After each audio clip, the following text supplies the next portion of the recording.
Flying Scotsman, the world's most famous steam locomotive.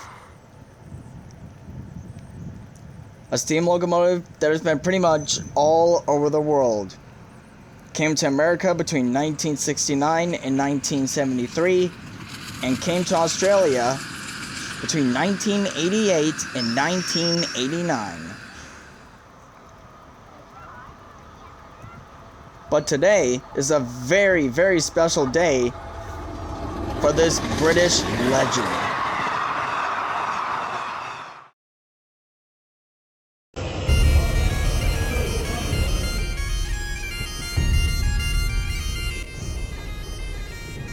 Today marks the Flying Scotsman's 99th birthday. That's right. This British legend has just turned 99 years old today. She was built on this very day, on February 23rd, 1923, at Doncaster Works in Doncaster, England, by the one and only Sir Nigel Gresley, who is one of, by far, the best steam locomotive designers that has ever lived. Flying Scotsman was first built as an LNER Class A1, which then got remodeled into an LNER Class A3. And that is where her incredible journey to becoming the world's most famous steam locomotive began.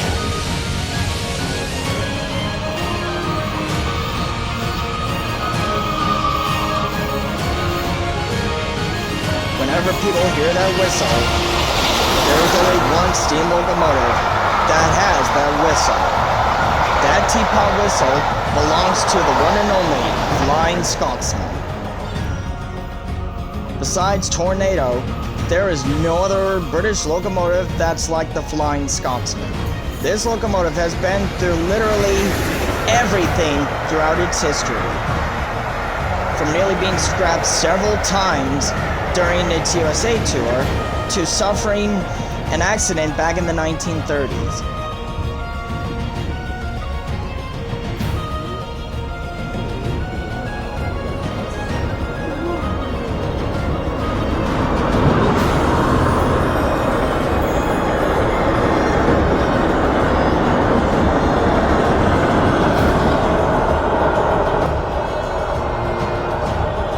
In this special video, which is dedicated to the Flying Scotsman's 99th birthday, I am going to be bringing back a classic video from my channel 2 years ago of where I made the voice of this British icon.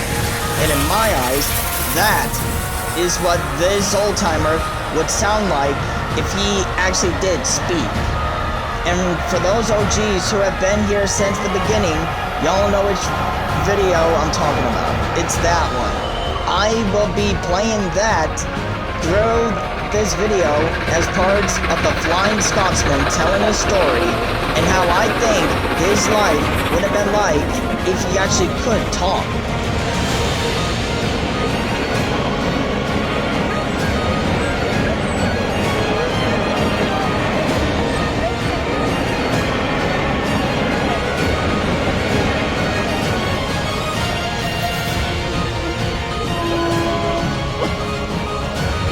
Even though Sir Nigel Gresley, Alan Pegler, and Sir William McAlpine are no longer with us, this old icon carries on their legacy for many, many years to come. And now without further ado, let's get this Flying Scotsman 99th birthday special started. Happy birthday, old-timer. This one's for you.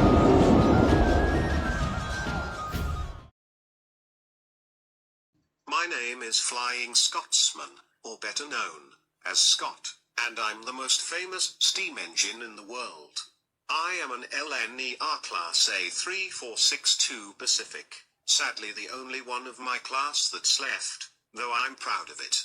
Me being A462 means I have 4 leading trucks in the front, to help me get around corners, 6 driving wheels in the middle, which is what allows me to move, and 2 trailing trucks in the back, which I used to support the weight of my cabin firebox.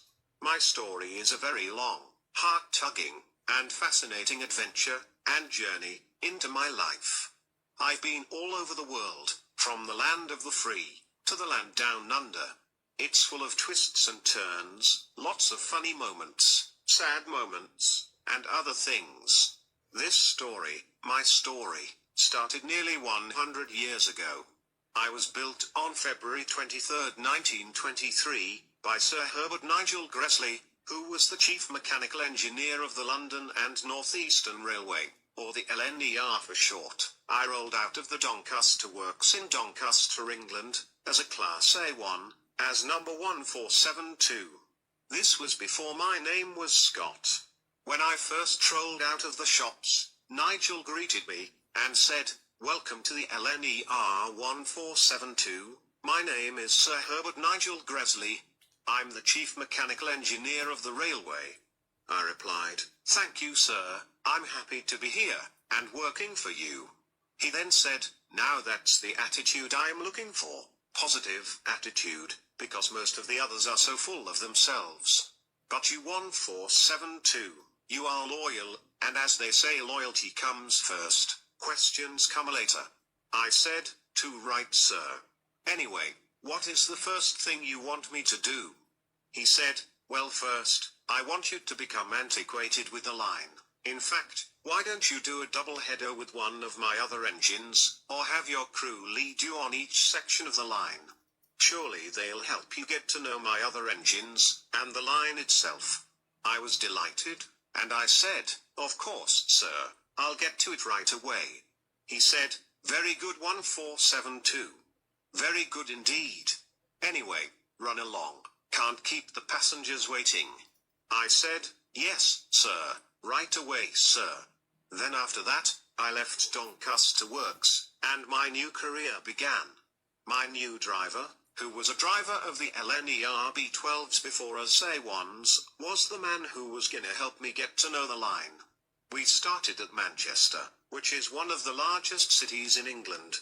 My driver said to me, while we were waiting at the platform, "So this is where we're starting from 1472. It's gonna be about a near 100-mile journey across the UK. You'll love it." Excited, but acting as professional as I can, I said, "Sure thing, I'm happy to learn my line, because I'm not gonna know it all overnight, that's for sure." My driver laughed. Then when the guard blew his whistle, my first revenue passenger service began. We ran up through England, all the way up into Scotland. Hours later, we arrived at Edinburgh, the capital of Scotland. My driver told me that this is where Sir Nigel Gresley was born, raised, and grew up in. Edinburgh was gorgeous. The architecture was fascinating to me. I said, "Blimey. This looks like something from thousands of years ago. Absolutely magnificent." After that, I worked on the East Coast Main Line. I loved it. It was one of my favorite jobs during my career. Anyway, moving on. In 1933, when Nigel was given orders for more powerful steam engines for the LNER, most of my class were brought back to Doncaster Works to be rebuilt into Class A3s, including myself, of which my number was changed to 4472. We were given larger boilers, more tractive effort, larger fireboxes, and larger tenders. When I rolled out of the works again, once again, Nigel welcomed me once more. He asked, "How are you feeling now, 4472? I said, "Like a brand new engine, sir." I needed it. I was starting to get a little bit annoyed. I started to get a bit uncomfortable. So I really needed this. He said, "I knew this would make you happy.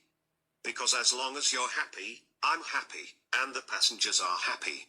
Anyway, the passengers can't be kept waiting. So better get to it now, 4472. I said, "Yes, sir." On July 14, 1934, I ran on my usual route on the East Coast Main Line. During that run, I reached 100 miles per hour, of which was witnessed by thousands of people who were lined up next to the tracks, including a certain little boy, of whom I'll talk about later in the story. Anyway, I had set a new record for the fastest steam engine in the world at the time. After that, I was given the name Flying Scotsman. That's also how I got my nickname, Scott, and this record run was what gave birth to my legend, and that was when I first became the railroad celebrity. And the instant my name was given to me, I immediately became a celebrity, but it would soon grow at an explosive rate. Before my record run, about over 20 years ago, there was a GWR city class, called City of Truro, that was said to have clocked 100 miles per hour. Strangely though, that claim was never verified. And from what I was told, they didn't have a speedometer in the cab, because Truro was built in 1903, and this special run was in 1907. When I was told about this, I laughed, and I was like, how on bloody earth are they able to debunk whether this claim is true or not? That is just too funny. Absolutely hilarious. Funnily enough though, turns out, my boasting at the time, turned out to be true. Because back in those days, they didn't have the modern technology that we have today, to measure things accurately. So because of the lack of technology, my record became legitimate. On June 15, 1935, I was pulling my usual passenger train, when I suddenly ran over a lifted rail, of which I didn't see in time. As I ran over it, I ended up falling over onto my side, and scraping several meters across the ground. It was one of the most painful accidents I've ever had in my life. It hurt so much, it's basically the equivalent of being tased, electrified, or worse, stabbed. Anyway, I was damaged, but thankfully, not severely. The two men who were responsible for my accident were a pair of coal miners, of which were on strike at the time. They thought I was a freight train hauling coal, but they never bothered to check to see what trains were coming down that section of the line at the time. When I had my accident, the railway's reputation was dented pretty badly. It would take Nigel 2 years to get me repaired, and running in service again. After I rolled out of the works for the third time, he said, "I'm truly sorry about this, Scott." I said, "Oh, it's all right, sir. This wasn't your fault. Those men weren't thinking. So it's their fault, not yours, sir." He then said, "Thank you for understanding, Scott. You're one of my kindest engines. We love you, Scott, and always will. Anyway, better get back to work. I'm cooking up a bit of a surprise improvement, per se.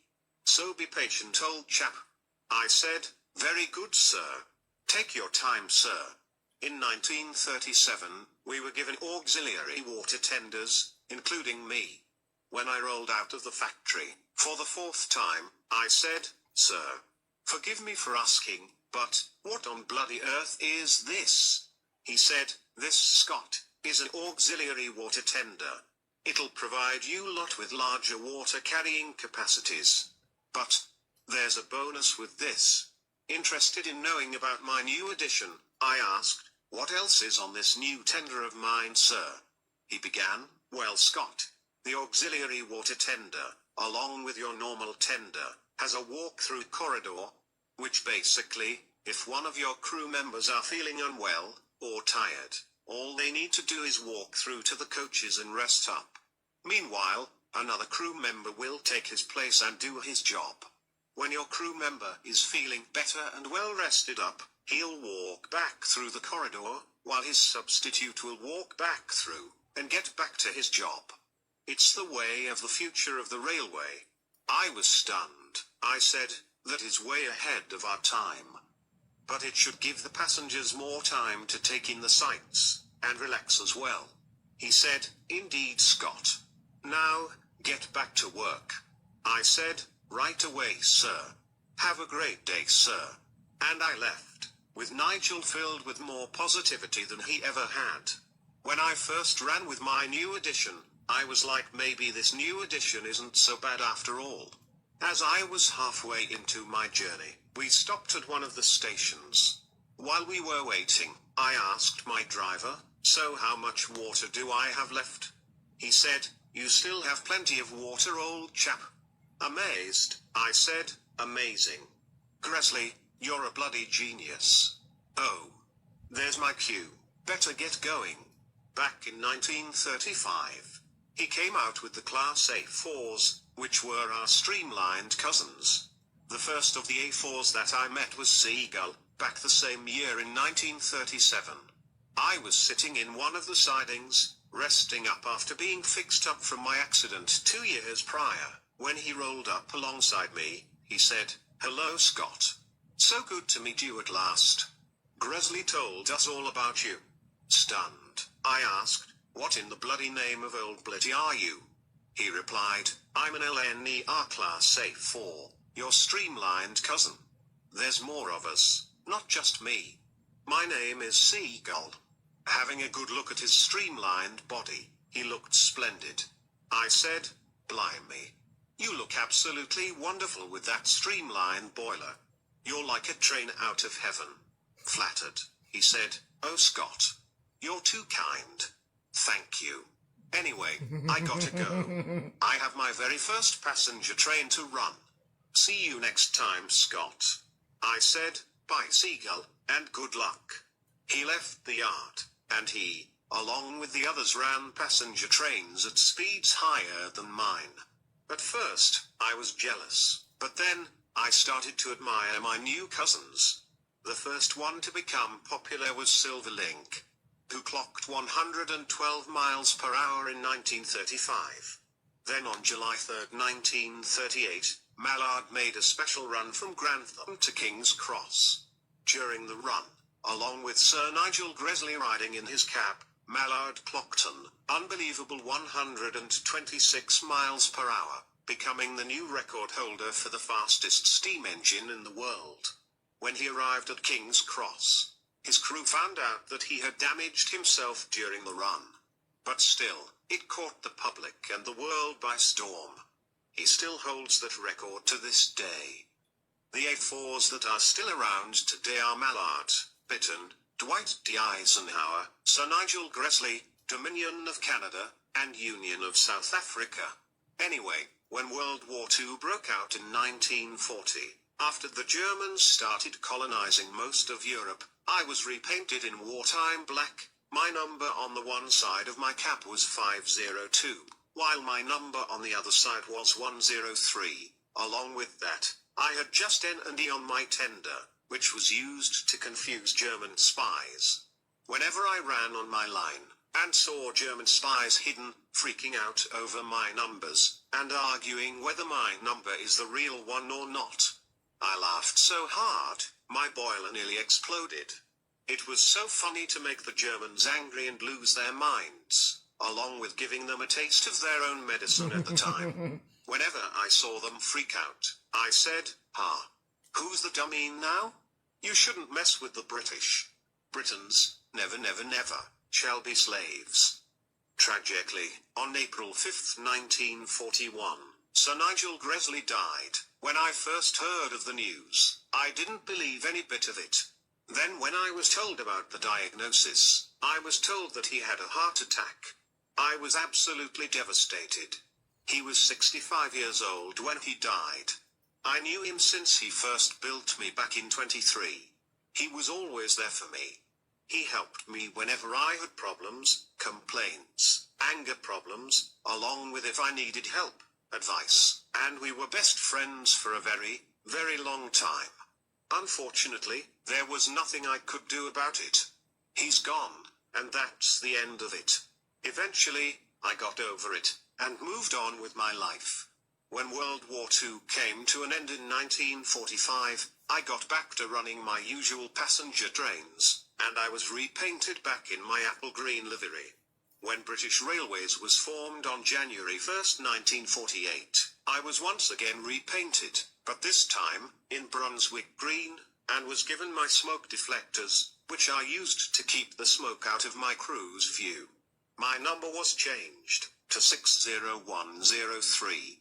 When I was shown myself in a mirror, I was the smartest looking engine ever, and I was proud of my new look. In my mind, I thought, Sir Nigel Gresley would be proud of me. I worked on British Railways, pulling passenger trains all across the UK. I worked my hardest. I was never late. Sometimes I was early, and occasionally I was late, but I kept working through all conditions. Until I was retired in 1963. I was brought and put into storage at a scrap yard in York, ready to be scrapped. I thought it was the end. I had flashbacks of my past 40 years of working in revenue service. Now that the diesels were taking over, it was the permanent end of me, or so I thought. In 1964, Sir Alan Pegler came to the scrapyard, and bought me for £8,000. A year later, I was out of the scrapyard and I was saved from the scrapper's torch. I remember seeing Alan when he was a little child, back when I had my record run back in 1934, he saw me hit 100 miles per hour, which was what made me the railway celebrity. In 1969, he took me to the US for my USA tour. But when I arrived there, I didn't meet the railway safety regulations. So to make me able to run there, I was given an American-style chime whistle, a bell, buckeye knuckle couplers, a cowcatcher, and a bright headlamp, along with my smoke deflectors being removed. Alan also brought my auxiliary water tender along. But unfortunately, there wasn't a lot of places on the route I traveled on that had stops for steam engines like myself. But I was totally fine with that. America was beautiful. I saw its famous mountain ranges, vast open prairies, dusty and dried up deserts, densely populated towns and cities, and of course, the Statue of Liberty herself. The people there were so nice, and were very kind. The kids that saw me for the first time had never seen an engine like me before. I gained a ton of popularity, earning the hearts of men, women, and children of all ages, races, color, and religions. I even saw some of the Native American Indian tribes that still live in the US. In fact, I even stopped by a Native American village, to show us how they lived, hunted, and among other things. However, the one thing they did for us was unlike anything else I've seen or heard in all my life. They started by banging on this big drum, and then, they started doing some chanting and singing of which is not like any other kind of singing I've ever heard in my life. It was like they were shouting some unknown language. Turns out, the Native Americans did have their own language. The way they sang was unlike anything I've heard before. It was so cool, it honestly makes the UK look like an absolute dump. Anyway, as they were singing and chanting, they started doing some sort of dance around the circle of the tribe that were playing the drum. The people on the outside of the circle were dancing in a way that I have never seen before. It was fascinating to me how the Native Americans lived in the country before the railways and civilization came into the picture. Anyway, they danced for about an hour and a half or something like that. I loved it. It was one of the coolest things I've ever seen in my life. After they finished it up, I was stunned. I have never seen anything like it. Now I know some other thing about the USA. America was unlike anywhere else I've been to before. On the scale of 1 to 10, America was definitely living up to its reputation as being one of the most beautiful places on Earth. Alan drove me across the US, which gave me the chance to see what America's railways were like. I met lots of diesels. Most of them were very nice, and others were rude and vulgar to me. They specifically called me rusted scrap, tin can, fire hazard, old iron, British filth, green face, smoker, clumsy old green bucket of bolts, and a dirty metal abomination. But the worst names I was called were rusty scrap iron, galloping green caterpillar, long grassy sausage, big appler, and worst of all, a pathetic excuse for a steam engine.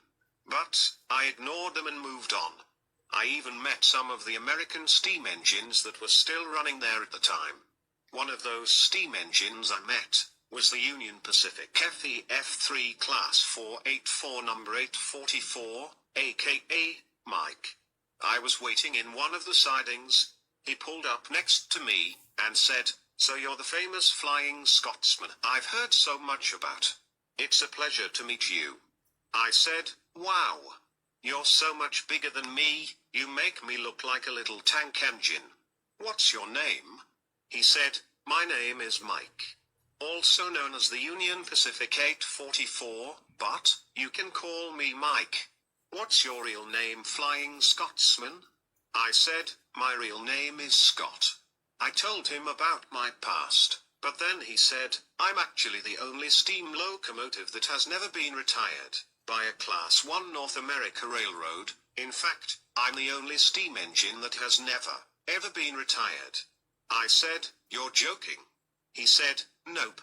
I'm serious. I've been on the Union Pacific's roster since I was built on December 24th, 1944. I was the last of my class built by ALCO, or the American Locomotive Works, in New York. I was basically an early Christmas present for the Union Pacific." He chuckled, and I laughed, and said, "Well, you certainly are the living legend. No question about it." He was like, "You got that right." Then he told me the funniest thing I've ever heard in my life. He said, "There was this time when I was resting in a siding, when my crew were visited by the yard master. He said, 'Mike, we need your help.' I said, 'Sure thing, what's up?' He said, 'A freight train has stalled on the same grade again. Please go and finish pulling the train to Cheyenne.' I said, 'Of course, consider it done.' So I went to see what the fuss was about, and before I knew it, there was a freight train pulled by 3 diesels at the bottom of the grade.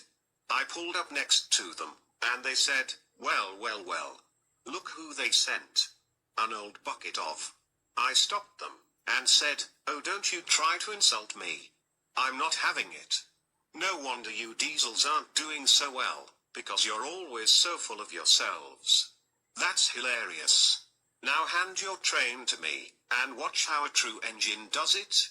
So they moved into the siding next to the track that the train was on. I coupled up to the train, and said, 'Watch this, you arrogant gearheads.'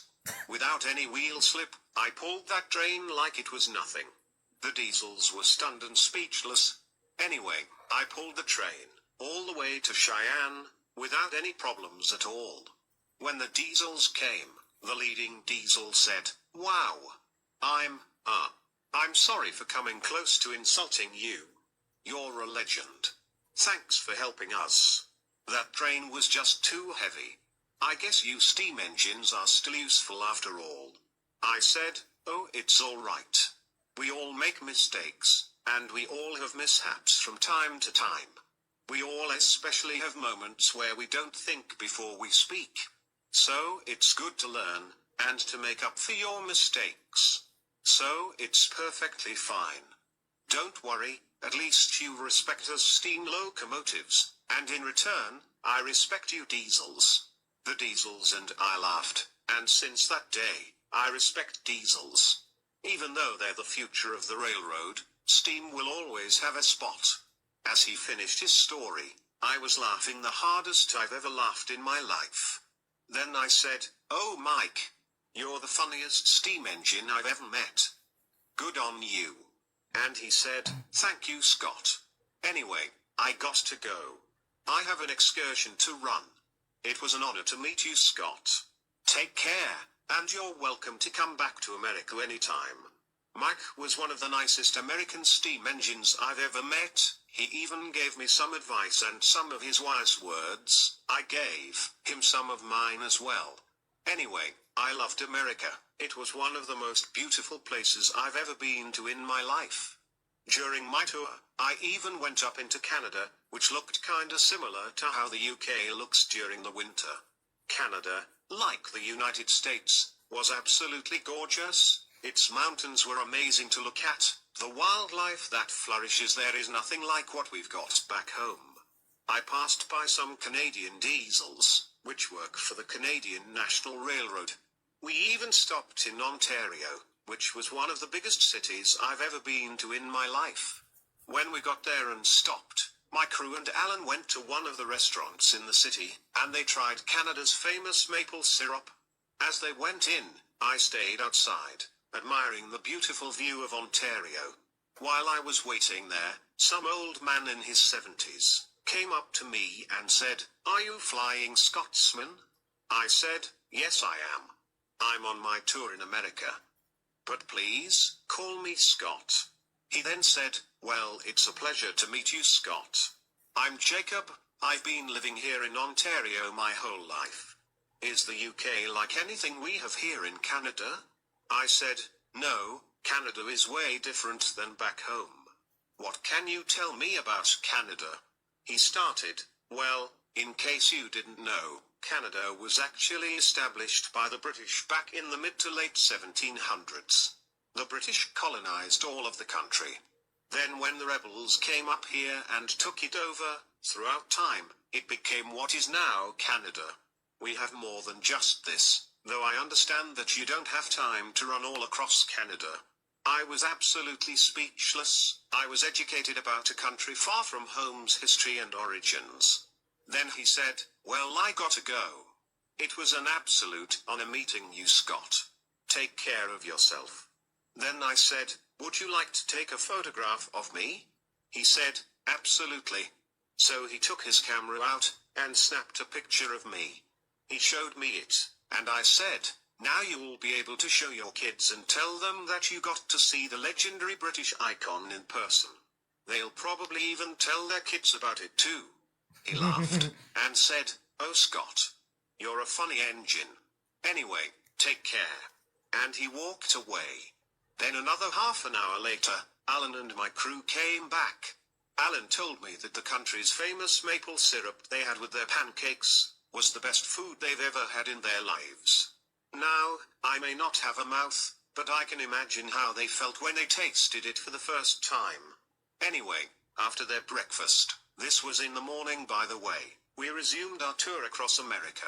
Unfortunately, in 1971, Alan had used up all of his money from running me across the United States. He was then declared bankrupt in 1972. When I heard the news from him, I was shocked and in disbelief that it actually happened.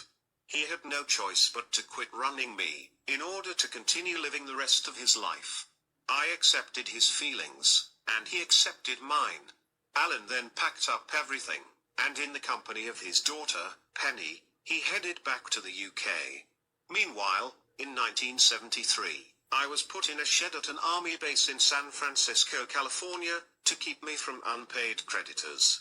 I stayed in that shed, thinking about the worst-case scenario, which was that I was never going back home to the UK and that I would be forever stuck in America. I stayed there, pondering the thought that I would soon meet the scrapper's torch. Then at last, my prayers were answered, when Sir William McAlpine came all the way from the UK to San Francisco, to save me from being stuck in the US. He bought me, and brought me back home to the UK. After I got back home, I began running excursions. I gained more and more popularity. I was in my classic apple green livery, but I only had my one tender, and not my auxiliary water tender. In 1988, Sir William McAlpine brought me to the land down under, aka Australia, for its bicentenary celebration. But I was not alone. I was joined by some of the Australian steam engines. All of them were very kind and respectful to me. They've obviously heard of me, and were absolutely gobsmacked to finally meet me at last. I ran all across Australia, seeing famous places in the country from the famous city of Sydney, to the vast outback desert, and its lustrous valleys and mountain ranges, which were completely different from the ones back in America. During my time there, I was joined by Colin Castle, a GWR Castle Class 460, or 10-wheeler, who joined me for the country's anniversary of gaining their independence. We ran across Australia together. I even passed the Australia Zoo, of which was when Steve Irwin was getting his zoo up and running. He and his girlfriend at the time, Terry, saw me, and were absolutely stunned. They've never seen a steam engine like me before. I was honored to meet him. Colin Castle and I ran across Australia together, seeing everything, and chatted, talking about everything and nothing. We laughed, sang, got lots of love, and got lots of our photographs taken. I was honored to be part of the country's celebration, of which 200 years ago at the time, was when the country finally gained its independence, after the British established it, and got taken over, and after that, Australia was born. My time in Australia came to an end in 1989. I was brought back to the UK, and continued running excursions, right up until 2004, when I was put up for auction. My body was very rusty and I was in terrible shape. As I was waiting to be auctioned off, I once again started thinking about the worst case scenario, which was meeting the scrapper's torch. Then at last I was bought by the National Railway Museum of York in 2006. They took me back to their museum, but when I got there, I was in very, very bad shape. Due to the condition that my parts were in, they had to take me apart completely in order to rebuild me, and make me look brand new. They had lots of problems with the parts that they made to replace my old and rusty parts. They had to go through lots of backbreaking, anger-inducing, and dirty, oily and smelly work to get me all fixed up and rebuilt. It wouldn't take it until 2016 to get me running again, of which I was back in my wartime black livery, and given back my smoke deflectors. On July 16, 2016, I moved under my own power for the first time in over a decade. Everyone was very happy to see me running again. I was so happy to be puffing and steaming again. After that, I was basically back from the grave per se. I can't be gotten rid of and forgotten about that easily.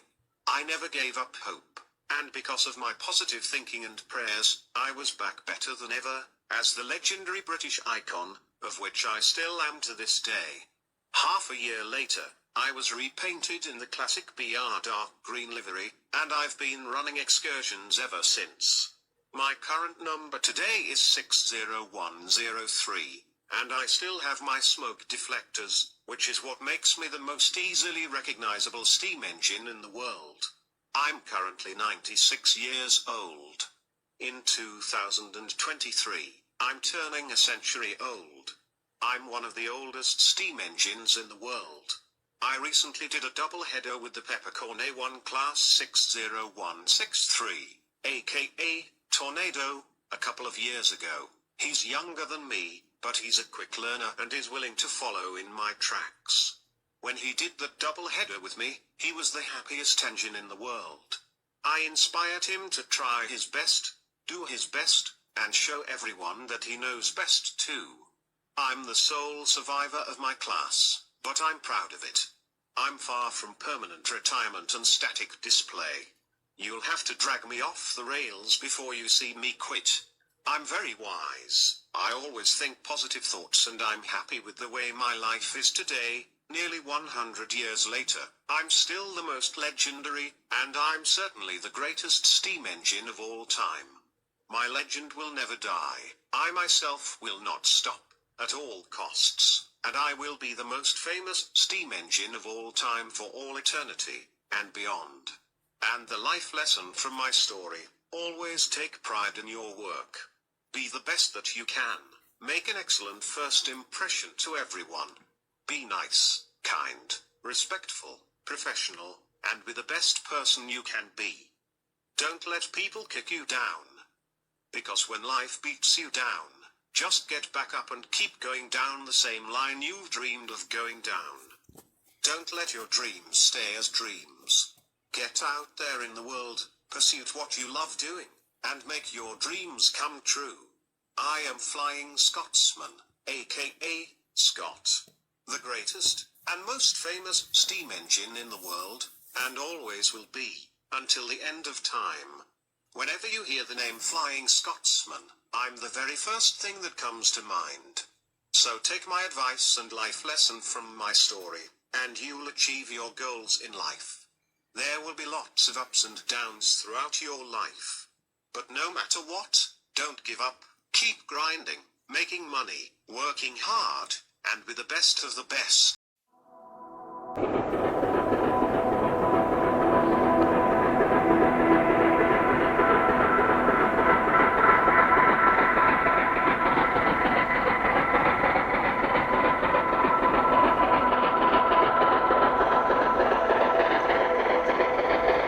Even after all these years, the world's most famous steam locomotive will be making memories for those in many, many years to come, marking its legacy in the history of steam, especially steam in modern times. Despite Flying Scotsman being now 99 years old, that is not going to stop it from gaining popularity and from making itself known each day, week, month, and even year. Despite COVID going around, that is not going to stop the Flying Scotsman from making itself known as the world's most famous steam locomotive, for being the very first steam locomotive to legitimately achieve 100 miles per hour back in 1935. And that is a memory that will never, ever be forgotten in the history of the world's most famous steam locomotive. The very same who was built by Sir Herbert Nigel Gresley on this day, January 23rd, 1923 in Doncaster. So happy birthday, Flying Scotsman, coming through!